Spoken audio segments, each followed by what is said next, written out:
சிந்தித்து பாருங்கள் சகோதரிகளே, இவர் விட்டு விட்டு போகிறார், ஒன்றும் பேசாமல்,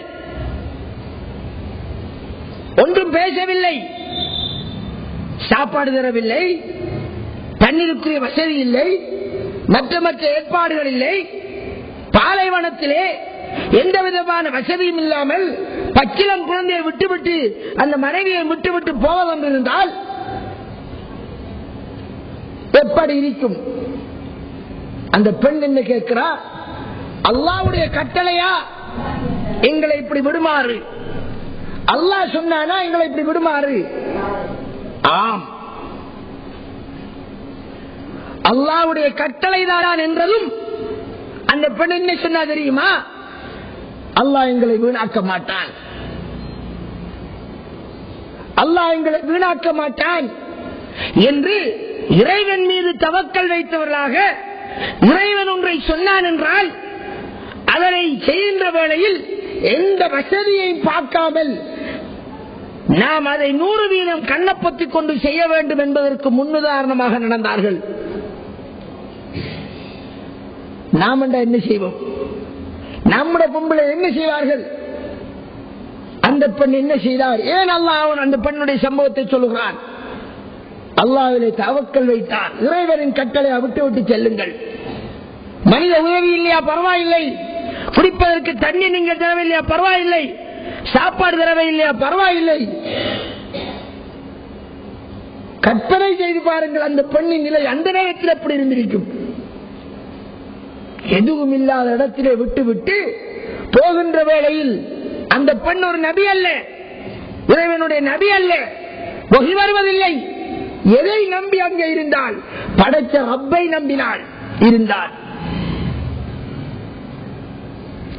இந்த சம்பவத்தை உங்களுக்குத்தான் அல்லாஹ் படிப்பினைக்கு சொல்கிறான். சகோதரிகளே, நீங்கள் சிந்தித்து பார்க்க வேண்டும். அல்லாஹ் கைவிட மாட்டான் என்று நம்பிக்கை கொண்டார்கள், அந்த கஷ்டத்தை தாங்கினார்கள். அதனால் நாம் என்ன செய்கிறோம்? அந்த கஷ்டத்தை நாம் படாவிட்டாலும் அது மாதிரி அந்த கஷ்டத்தினுடைய சாயலாவது தெரியட்டும் என்று ஒரு 5 லட்சம் ரூபாய் காசத்தில் வளர்த்து அடுத்து போய் வாரம், போய் ஏசியில தவாப் செஞ்சுட்டு வாரம். அவ அன்னைக்கு தண்ணி தேடி ஓடினா, சவா மர்வக்கு இடையில ஏறி ஏறி ஓடினா தண்ணி கிடைக்க மாட்டாளா என்று. அதனால நாம் என்ன செய்கிறோம்? இப்போ ஓடுகிறோம். அங்கே சவா மர்வா கடையில நாம் இப்போ ஓடினால் அங்கே என்ன இருக்கிறது? வேறுக்குமா? வேறுக்காது. ஏசியங்களே போய் வருகிறோம். ஒரு பெண் அல்லாஹ்விற்காக தியாகம் செய்து இறைவனுடைய கட்டளை ஒன்றை நடைமுறைப்படுத்துவதென்றால் தன்னையும் தன் பிள்ளையையும் இவ்வாறான ஒரு கடினமான நிலையை விட்டுச் செல்வதென்றிருந்தாலும் அதை பொருந்திக் கொள்ள வேண்டும் என்பதற்கு உதாரணமாக அல்லாஹ் அதை எடுத்து காட்டியிருக்கிறார். அதனால் தான் எங்களுக்கு சொல்வது, நீங்கள் எந்த மார்க்கத்தில் இருக்கிறீர்கள் என்று கேட்டால் மில்லத்த அபீக்கும் இப்ராஹிம் ஹனீஃபா, உங்களுடைய தகப்பனார் இப்ராஹிமினுடைய மார்க்கத்திலே என்று எங்களுக்கு சொல்லப்பட்டிருக்கிறது. நாங்கள் இருக்கின்ற மார்க்கம் இப்ராஹிம் அலைஹிஸ்ஸலாத்துடைய மார்க்கம். இப்ராஹிம் அலைஹிஸ்ஸலாத்துடைய மார்க்கம் என்ன? அல்லாஹ்விற்காக தன்னை அர்ப்பணிப்பது. அல்லாஹ்வுடைய கட்டளையா? பிள்ளையை அறு என்றாலும் அறுக்க வேண்டும் என்றுதான் இப்ராஹிம் நபியினுடைய மார்க்கம். பிள்ளையை அறு என்றால் அறுக்க வேண்டும். அவர் சொன்ன வஜ்ஹத்தை தான் நாம் ஓதிக்கொண்டிருக்கிறோம்.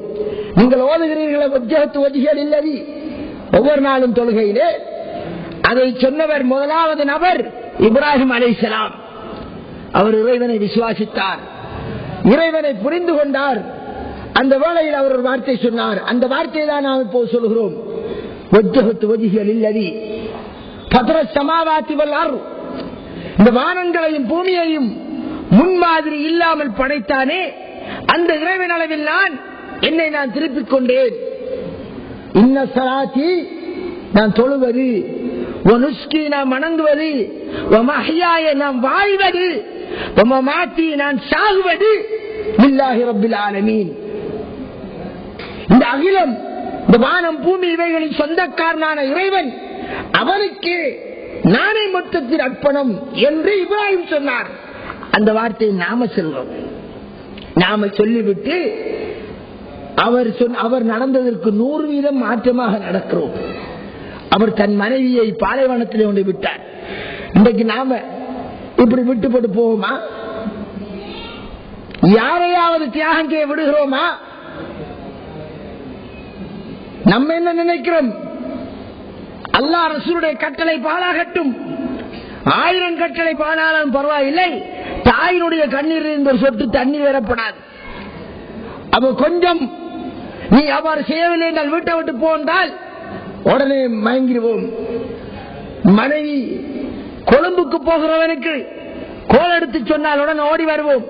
அது மார்க்க விஷயம் என்றாலும் சரிதான், என்ன விஷயம் என்றாலும் சரிதான். எல்லா வசதிகளும் கொடுக்கப்பட்ட ஒரு சௌகரியமான வாழ்க்கையில் இருந்து கொண்டிருக்கிறோம். அன்பிற்குரிய சகோதரர்களே, சிந்தித்து பாருங்கள். சகோதரிகளே, உங்களுடைய முன்னுதாரணமான ஹாஜராவின் வரலாற்றை நீங்கள் கற்பனையில் எடுத்து பாருங்கள். ரசூலுல்லாஹி ஸல்லல்லாஹு அலைஹி வஸல்லம் அவர்கள் உலகத்திலே நேசித்த ஒரு பெண் கதீஜா ரலியல்லாஹு அன்ஹா. நபிகளாருக்கு மிகவும் நேசமான ஒரு பெண். ஆயிஷா ரலியல்லாஹு அன்ஹாவை விட நேசமானவர். அதுக்கு ரசூலுல்லாஹ் என்ன காரணம் சொன்னார் தெரியுமா? நபிகளார் ஸல்லல்லாஹு அலைஹி வஸல்லம் இஸ்லாமிய பிரச்சாரத்தை மக்காவிலே செய்கிறார்கள். அல்லாஹ்வை வணங்குங்கள், அல்லாஹ்வுக்கு இணை வைக்காதீர்கள், கபர்களை வணங்காதீர்கள், இறந்து போனவரிடம் பிரார்த்திக்காதீர்கள், கற்கள் முற்கள் கடவுள் என்று வணங்காதீர்கள், ஏழை எளியவை ஆதரியுங்கள், இல்லா மற்றவரின் சொத்தை சாப்பிடாதீர்கள், அனாதைகளின் சொத்தை அபகரிக்காதீர்கள். இது நபிகளாருடைய பிரச்சாரம். உறவுகளை பேணி நடவுங்கள், விபச்சாரம் செய்யாதீர்கள். இப்படி ரசூலுல்லாஹ் தனது பிரச்சாரத்தை செய்கிறார்கள். இந்த வேளையிலே நபிகளாருடைய சித்தப்பா பெரியப்பா இவன் ஒரு பொய்யன் என்று தள்ளிவிட்டார். நபிகளாருடைய குடும்பம், அவருடைய அந்த கோத்திரம் அவரை பொய்யன் என்று தள்ளிவிட்டது. ஊர்வலகம் தள்ளிவிட்டது. எல்லோரும் தள்ளிவிட்டார்கள். ஒரு புனிதமான மனிதர் என்று நாம் சொல்கிறோமே, ஏன் சொன்னோம்? அந்த புனிதமான மனிதர் சொன்ன கொள்கைக்காக, அவர் சொன்ன கொள்கைக்கு மாற்றமாக நாம நடக்கிறோம். அவரை நேசிக்கிறோம், ஒரு புனிதமான கொள்கையை சொன்னார் என்று. ஆனால் அந்த கொள்கைக்கு மாற்றமாக நாம நடப்பது. இப்போது ஊரெல்லாம் அவரை திரட்டிய வேளையில் ரசூலுல்லாஹ் சொல்கிறார்கள், நீங்கள் என்னை முழு பேரும் நிராகரித்தீர்கள், ஆனால் கதீஜா அவள் தன் பணத்தாலும் தன் உடலாலும் என்னை விசுவாசித்து எனக்கு உதவி செய்தார். அதனால் நான் அவளை அதிகம் அதிகம் நேசிக்கிறேன். எந்த அளவிற்கு ரசூலுல்லாஹ் அந்த கதீஜா ரலியல்லாஹு அன்ஹாவுடைய அன்பை எப்படி வெளிக்காட்டுவார்கள்? நபிகளார் இறந்து, கதீஜா ரலியல்லாஹு அன்ஹா இறந்த வருஷத்துக்கு பின் நபிகளாரால் மக்காவிலே இருக்க முடியவில்லை, ரொம்ப கஷ்டம். அதற்கு பின் மதீனாவுக்கு போனார்கள். மதீனாவில் இருந்த ரசூலுல்லாஹ்விற்கு அடிக்கடி கதீஜாவுடைய ஞாபகம் வெறும். ஏன் மற்ற 10 பெண்கள் இருக்கிறார்கள், மற்ற மனைவியருடைய கூத்த பார்க்கிற போது இவர்களை ஒரு தட்டிலையும் கதீஜா ஒரு தட்டில் வைத்தால் கதீஜா இங்கே அதிகரிக்கும்.